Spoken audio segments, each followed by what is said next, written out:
और जो हमारा आज का फोकस है वो है जो भारतीय खिलौना उद्योग है, क्योंकि अब से कुछ ही दिनों के बाद किड्स इंडिया 2024 का आयोजन किया जा रहा है। और 2024 के इस भारतीय खिलौना उद्योग में आप देख सकते हैं ये कुछ ग्राफिक्स के जरिए कि 12 से लेकर 14 सितंबर 2024 को मुंबई में किड्स इंडिया फेयर का आयोजन किया जा रहा है, 12 से लेकर 14 सितंबर 2024 तक।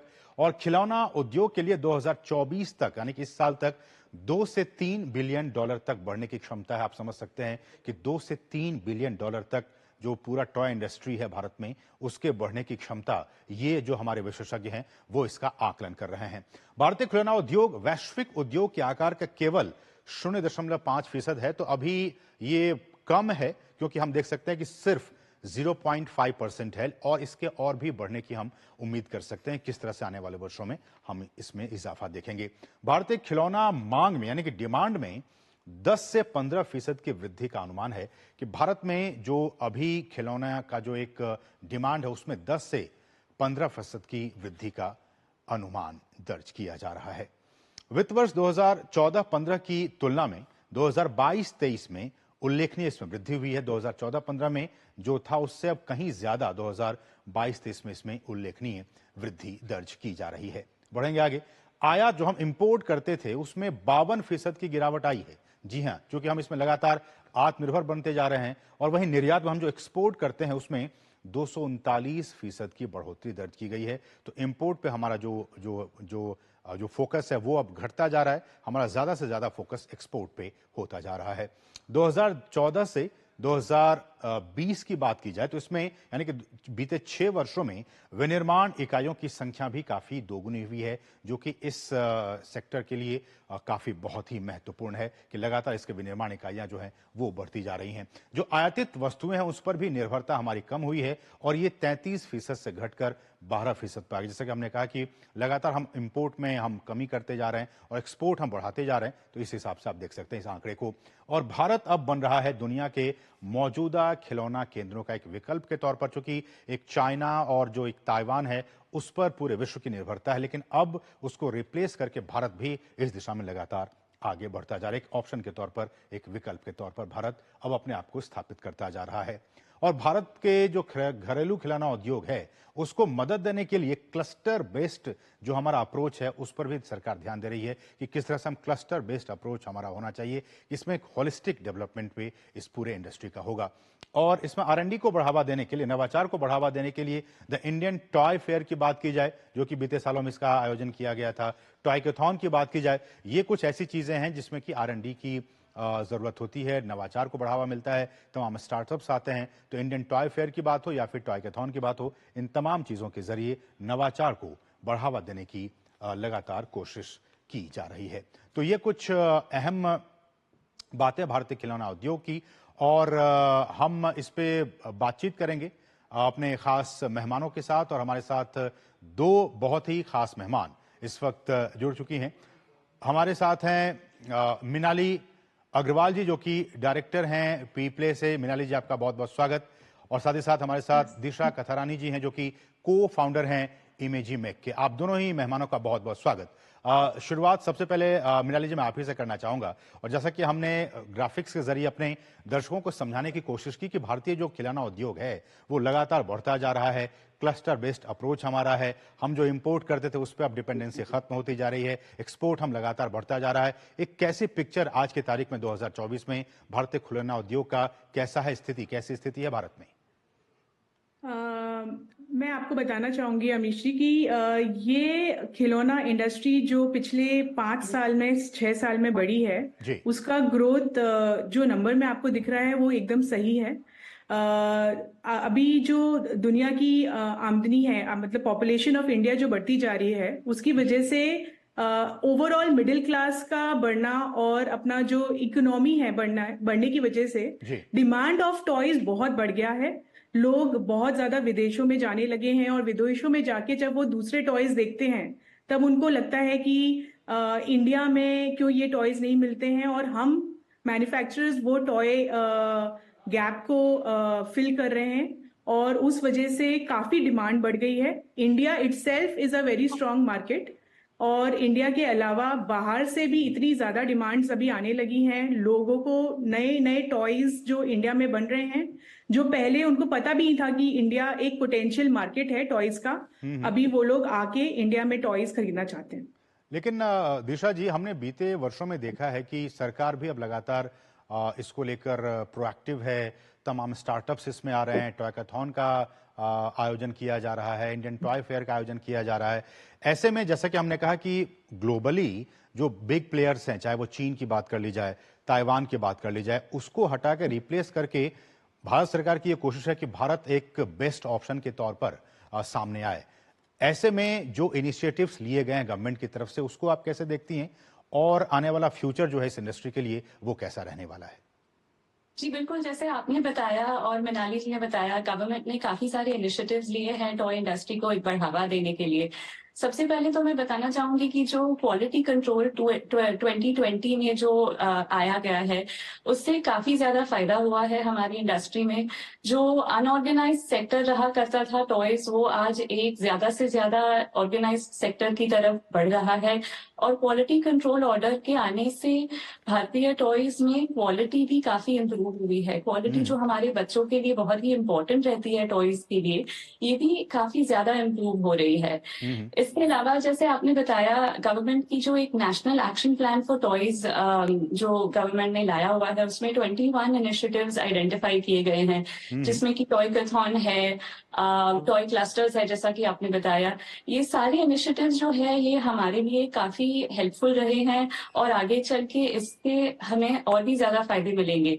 और कहते हैं कि जैसे टॉयज को इंटरनेशनल स्केल पे, इंडियन टॉयज को डेफिनेटली लाया जा सकता है। हमारे देश में जो इनोवेशन की एक क्षमता है, जो हाई क्वालिटी मैन्युफैक्चरिंग करने का जो एक हमारा एक्सपीरियंस रहा है, वो आज बाकी देशों में भी एक्सेप्ट हो रहा है। हम जब इंटरनेशनली एग्जिबिट करते हैं, चाहे जर्मनी टॉय फेयर हो या न्यूयॉर्क हो, तो वहां पे भी बायर्स से हमें यही फीडबैक मिलता है और वो खुद ट्रैवल करके इंडिया भी आते हैं हमारी फैक्ट्रीज वगैरह विजिट करने के लिए, हमसे ज्यादा बातचीत करने के लिए। और आज इमेजिमेक का एग्जाम्पल लिया जाए तो हम 20 से भी ज्यादा कंट्रीज में पहुंच चुके हैं हमारे टॉयज को लेके। ओके, बहुत ही अच्छी आपने बात की। हम 20 कंट्रीज में हमारी पहुंच हो चुकी है। ऐसे में मिनाली जी, अगर एंटरप्रेन्योर्स की बात की जाए, महिलाओं की बात की जाए, वुमेन पावर की बात की जाए, तो इस पूरे सेक्टर में, इस पूरे इंडस्ट्री में किस तरह की सहभागिता महिलाओं की है?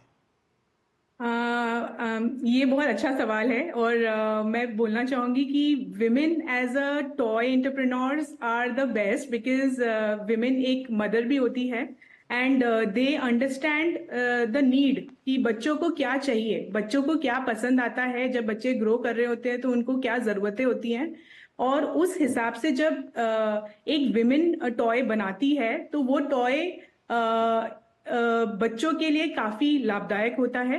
और इसी तरह से अगर आप देखेंगे तो पिछले कुछ सालों में काफी सारी विमेन्स टॉय इंडस्ट्री में आई हैं। और मैं ये नहीं कहना चाहूंगी कि पहले जब विमेन नहीं थी तब अच्छे टॉयज नहीं बनते थे, बट अभी क्वालिटी ऑफ टॉयज काफी अच्छा हो रहा है, क्योंकि वो समझती हैं कि बच्चों को किस तरह की खेल की जरूरत है। एज अ विमेन एंटरप्रेन्योर या as a mother, I would like to say कि खेल बहुत इंपॉर्टेंट चीज होती है। खेल सिर्फ एक बोर होने से बचने की चीज नहीं है। एक छोटे बच्चे को खेल इतना जरूरी होता है, पढ़ाई से भी ज्यादा जरूरी खेल है। अगर हम उस खेल में बहुत इंटेलिजेंट तरीके से पढ़ाई डाल दें तो वो खिलौना बहुत अच्छा हो जाता है। रादर देन हम पढ़ाई करें, हम खिलौने ऐसे बनाएं कि बच्चे खेलते खेलते सीख जाएं। बिल्कुल बिल्कुल। और इसी तरह का बिल्कुल अभी हम निर्माण कर रहे हैं। हमारे आप देखेंगे टॉय इंडस्ट्री में इतने सारे एजुकेशनल टॉयज अभी अवेलेबल है, जो कि बच्चों को खेल खेल में सिखा देते हैं और बच्चे खेलते खेलते इतनी सारी स्किल सीख जाते हैं। और एक बच्चे को बढ़ते समय टीम बिल्डिंग हो गया, एक साथ कैसे खेलना है, और उनकी फिंगर्स को कैसे उनको एक्सरसाइज देनी है, ये छोटी छोटी चीजें हैं जो हमें नहीं पता है कि एक खेल में क्या क्या बच्चा कर लेता है, वो हम देना चाहते हैं। ठीक है, लेकिन दिशा जी, चूंकि आप लोग इस इंडस्ट्री से जुड़े हुए लोग हैं, ऐसे में अगर क्रेडिट की बात की जाए, बैंकों का रोल इस तरह में कितना अहम हो जाता है? गवर्नमेंट की तरफ से जो ये न्यू स्टार्टअप्स जो लगाना चाह रहे हैं इस पूरे फील्ड में, इस सेक्टर में, क्या कुछ उनके लिए सहूलियतें गवर्नमेंट की तरफ से दी जाती हैं, बैंकों की तरफ से दी जाती हैं? जी बिल्कुल, आई थिंक आज फाइनेंस के तौर पे काफी स्कीम्स आई हुई हैं जिसमें कि खास तौर पर महिलाओं को प्रेफरेंस दिया जाता है एंड एक इन्वेस्टमेंट लेना ज्यादा आसान हो चुका है। एंड अगर वुमेन की बात की जाए तो एंटरप्रेन्योरशिप के तौर पे तो मनाली जी ने काफी अच्छे से बताया हुआ ही है, गवर्नमेंट की तौर पे भी काफी सपोर्ट मिलता है। पर जो टॉय इंडस्ट्री है वो वुमेन एम्प्लॉयमेंट के लिए भी एक काफी सारी अपॉर्चुनिटीज लेके आती हैं, जैसे कि डिजाइन से लेके फैक्ट्री तक आज हमारी कंपनी में 80 से ज्यादा प्रतिशत महिलाएं हैं। तो ये जो है हमारी फैक्ट्री में भी काफी महिलाएं हैं जो कि आज अपना घर खर्च से लेके अपने बच्चों की परवरिश तक का एक जिम्मेदारी ले सकती हैं और अपने हस्बैंड के साथ कदम पे कदम मिला के आगे बढ़ सकती हैं। बिल्कुल। ऐसे में दिशा जी, एक सवाल और आपसे कि प्रधानमंत्री ने कई बार कहा है जब इस तरह के प्रोग्राम्स को वो एड्रेस करते हैं कि जो हमारे जो टॉयज बन रहे हैं, खिलौने बन रहे हैं, उसमें जो भारत की संस्कृति है और जो इथॉस है, जो कल्चर है, वो भी दिखने चाहिए, ताकि जब ये खिलौने बाहर भी जाएं तो इन खिलौनों के जरिए ही जो विश्व है, जो वर्ल्ड है, वो इंडियन कल्चर को, यहाँ के इथॉस को समझ सकें। तो इसके बात का भी ख्याल रखते हैं आप लोग? बिल्कुल जी, हमारे लिए जो है सेलिब्रेट इंडिया हम बोलते हैं, ये एक बहुत ही महत्वपूर्ण टॉपिक रहता है प्रोडक्ट डेवलपमेंट के लिए। तो हम भारतीय कल्चर से लेके, भारतीय ज्योग्राफी से लेके, भारतीय साइंटिफिक प्रोग्रेस तक हर टॉपिक को कवर करते हैं हमारे प्रोडक्ट्स के द्वारा। चाहे वो दिवाली में रंगोली बनाने में बच्चों की सहायता करनी हो या इसरो के मिशन लाइक चंद्रयान के ऊपर बच्चों को जानकारी देने वाले टॉयज बनाना हो, हम हमेशा भारत को आगे रख के एक सोचते हैं कि भारतीय बच्चों के लिए क्या जरूरी है भारत के बारे में सीखना और एक गर्व महसूस करना। एंड यही टॉयज क्या हम आगे चल के बाकी देशों में भी जो इंडियंस हैं या बाकी देशों में जो दूसरे लोग हैं जिनको भी इंडियन कल्चर से लेके एक बड़ी जिज्ञासा है, उनके लिए हम कैसे पहुंचा सकते हैं ये टॉयज। बिल्कुल। एक आखिरी सवाल मृणाली जी आपसे कि ऐसे में जब सरकार भी इनिशिएट ले रही है और आप लोग भी लगातार इस पे काम कर रहे हैं, ऐसे में क्या मैसेज देना चाहेंगी वैसे कस्टमर्स को जो अभी भी जो फॉरेन से जो टॉयज हैं उन पे वो ज़्यादा बिलीव करते हैं, वो ज़्यादा खरीदारी करते हैं, बजाय कि वो हमारे जो अपने इंडियन प्रोडक्ट्स हैं उस पे क्या कहना चाहेंगी? मैं उनसे कहना चाहूंगी कि किड्स इंडिया हो रहा है 12 सितंबर टू 14 सितंबर। एक बार आप आके वो फेयर अटेंड करिए, आपको भव्यता समझ में आएगी वो फेयर कितना बड़ा है और कितना सुंदर है। वहां पे इंडिया के बेस्ट कंपनीज जो टॉयज बनाती हैं वो आके अपने बेस्ट ऑफ द टॉयज दिखाती हैं। एंड मैं ये इनविटेशन आपको भी देना चाहूंगी, आप आइए एंड आपको वो फेयर देख के इतना अच्छा लगेगा और आपको प्राउड महसूस होगा कि इंडिया में क्या क्या हो रहा है। अभी टॉय इंडस्ट्री का मुझे लगता है एक सेटबैक यही है कि लोगों को पता ही नहीं कि हम लोग कितना अच्छा काम कर रहे हैं। एंड किड्स इंडिया का one of the best premium toy fair है जहाँ पे सारे रिटेलर्स, डिस्ट्रीब्यूटर्स सबको आना चाहिए, टॉयज देखना चाहिए। इस बार फेयर में आई थिंक 200 प्लस तो exporters I mean the foreign buyers आ रहे हैं। And right now Taitma has taken a charge to market this. Taitma is always taking the charge to market Kids India. Taitma में अभी हमारे पास 700 plus manufacturers जुड़े हुए हैं, 3000 से भी ज्यादा मेंबर्स हैं।